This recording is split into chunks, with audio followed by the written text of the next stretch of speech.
Ukraine की सैन्य मदद बढ़ाएगा अमेरिका। बाइडेन और जेलेंस्की के बीच समझौता। जी हां, यूक्रेन को जल्द मिलेगी F-16 स्क्वाड्रन और अब तेजी से मिलेंगे F-16 फाइटर जेट। F-16 के साथ मिसाइल भी देगा यूएस। पैट्रियट डिफेंस सिस्टम भी यूक्रेन को मिलेंगे।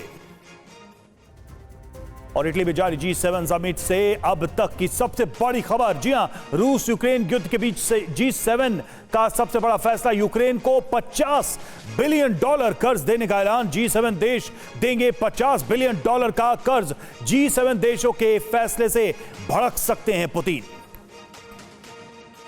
और अब बिग वॉल के माध्यम से आपको हम समझाते हैं कि यूक्रेन को मिलने वाली आर्थिक मदद कैसे जंग की आग में घी डालने जैसा है। जल्दी से देखते हैं G7 में जो ये निर्णय हुआ, जो समझौता, वो क्या है। यूरोपीय आयोग की अध्यक्ष का ऐलान हुआ है G7 के तहत, और सभी G7 देश देंगे यूक्रेन को आर्थिक मदद, बड़े राहत पैकेज, बड़े आर्थिक मदद की घोषणा की गई है। यूरोप में रूसी संपत्तियों को से ये धन जमा हुआ है। आपको याद होगा रशियन एसेट्स को जब्त किया गया था और उससे यह धन जमा हुआ जिससे अब मदद होगी। रूसी संपत्तियों को G7 देशों ने बेचा, उससे एक फंड कलेक्ट किया। यूक्रेन को मिलेगा $50 अरब का कर्ज। ये बड़ा फैसला और इससे युद्ध की आग और भड़क सकती है।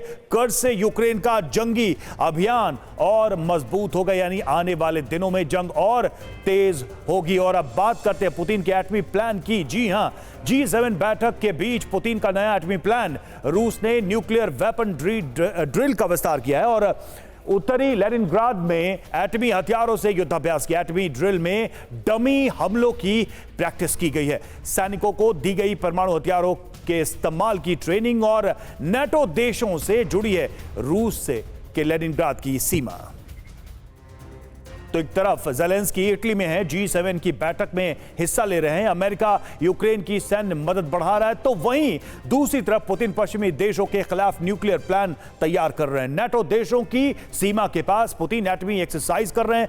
मतलब साफ है, वो मॉस्को से इटली तक संदेश देना चाहते हैं कि यूक्रेन के खिलाफ जंग में रुकने वाले नहीं हैं। और अगर नेटो देश यूक्रेन की मदद करते हैं तो पुतिन के परमाणु हथियार वहां भी महाविध्वंस मचाएंगे। यह बिल्कुल अपने आप में साफ है, स्पष्ट है। और G7 के बीच पुतिन का एटमी प्लान क्या है और रूस कैसी तैयारी कर रहा है, अब यह भी समझिए कि क्या तैयारी है पुतिन की। तो G7 में जेलेंस्की को सैन्य और आर्थिक मदद देने पर फैसला हुआ है। पुतिन की सेना ने नई न्यूक्लियर वेपन की ड्रिल शुरू कर दी है। उत्तरी लेनिनग्राद के सैनिकों ने ड्रिल में हिस्सा लिया। सैनिकों को परमाणु हथियार चलाने की ट्रेनिंग दी गई। नॉर्वे, फिनलैंड, पोलैंड से जुड़ी है लेनिनग्राद की सीमा और रूस ने अपने चारों तरफ परमाणु कवच तैयार किया। आर्कटिक से काला सागर तक न्यूक्लियर हथियारों की तैनाती। जी हां, सैनिकों को समंदर में क्रूज मिसाइलों से हमले की ट्रेनिंग दी गई और साफ ये संकेत है कि रूस कोई भी बड़ा एक्शन ले सकता है। मनीष हमारे साथ इस वक्त जुड़े। मनीष, लगातार ऐसे फैसले लिए जा रहे हैं, ऐसा निर्णय लिया जा रहा है जिससे पुतिन भड़कते जाएं और युद्ध की आग और बढ़ती जाए। ये जो आर्थिक मदद, ये जो सैन्य मदद देने का ऐलान किया गया और वो भी तब जब रशियन एसेट्स को बेचकर फंड जमा किया गया, जाहिर सी बात है पुतिन कोई बड़ा कदम उठा सकते हैं। क्या हो सकता है पुतिन की तरफ से बड़ा विध्वंसक कदम?